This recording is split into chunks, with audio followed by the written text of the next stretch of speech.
كانوا قليلا من الليل ما يهجعون أما تبدوج ومعنى ذكره يعني بەشێکی کەم نەبێ لە شەو کە خەوتون و پێداویستی جەستەییان لە خەوا چەند سعاتێک پڕ دەکەنەوە ئەوەی تری لە مەغریبەوە هەتا نوێژی بەیانی بەشی زۆری دانیشتون ذکر و یاری خوای پەروەردگار دەکەن تەفسیری قورئان دەخوێننەوە فەرموودەی پێغەمبەر دەخوێننەوە صلی الله عليه وسلم دەست نوێژ هەڵدەگرن و دەچنە سەر بەرماڵ شەو نوێژ دەکەن تەسبیحاتی خوا دەکەن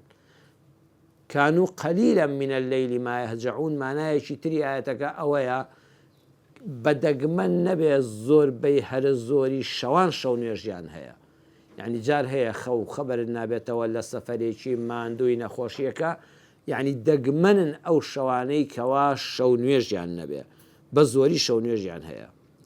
بەڵام تەکەببور بە شەو نوێژەکەیانەوە لێ نادەن سەیری قورئان چۆن هەمووی یەکتر تەواو دەکا ئێمە خەڵکانێکمان هەیە بەداخەوەگە لەلا دانیشە بەس باسی خۆی دەکا وەڵی لەخوا بە زیابێ مامۆستا شەو نوێژم نەبێ تا بەری بەیان بە خەبەرم وەڵە دوعای خێرم بۆ تۆش کردووە دوعای خێرم بۆ فڵان کەس کرد نە ئەمانەی کە ئەهلی شەو نوێژن ئالی چاکە و خێرکردنن وبالأسحار هم يستغفرون بەشێکی زۆری شەو لەسەر بەرماڵ بوون چاو بە فرمێسک دوعای خێریان کردووە سوژدایان بۆ پەروەردگاری خۆیان بردووە خێریان کردووە حەسەناتیان کردووە لە خزمەت قورئانە قورئانی شەو نوێژیان خوێندووە بەڵام کە دەگەنە بەری بەیان وبالأسحار لە دەمی پارشێواندا پێش نوێژی بەیانی یەستەغفیرۆن ئەم جەڵێن یا ڕەبی خوا لێمان ببوورە یعنی تەکەببور نەک بە عیبادەتەکەیانەوە ناکەن خۆیان هێشتا بە گوناهبار دەزانن هێشتا دەڵێن خوای من نەمانتوانیوە حەقی بەندایەتی تۆ بدەین سوپاسی ئەو هەموو نیعمەت و ناز و خەڵاتە بکەین کە تۆ پێت بەخشیوین یا ڕەبی خوا لێمان خۆشبی کەواتە ئەوە ئیواهەیە لێدا تێدەکەوێت چاکەکاریشی زۆرە عیبادەتی شەو نوێژیشی زۆرە بەڵام خۆی پێوە ڕادەدا بەسەر خەڵکە یەکێ لە ساڵحان و خواناسان لەگەڵ کوڕەکەیدا شەو نوێژیان دەکرد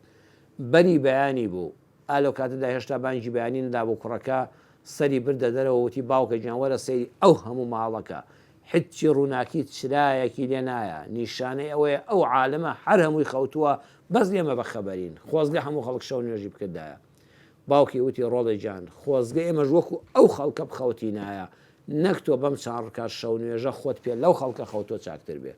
جار هەیە خەڵک خەوتووە لە تۆی سەر بەرماڵەکە نێتی باشترە چونکە تۆ تەکەببورت بە عیبادەتەکەەوە لێدا وبالأسحار هم يستغفرون ئەو کەسانی کە ئەهلی تەقوا و خواناسی ڕاستەقینەن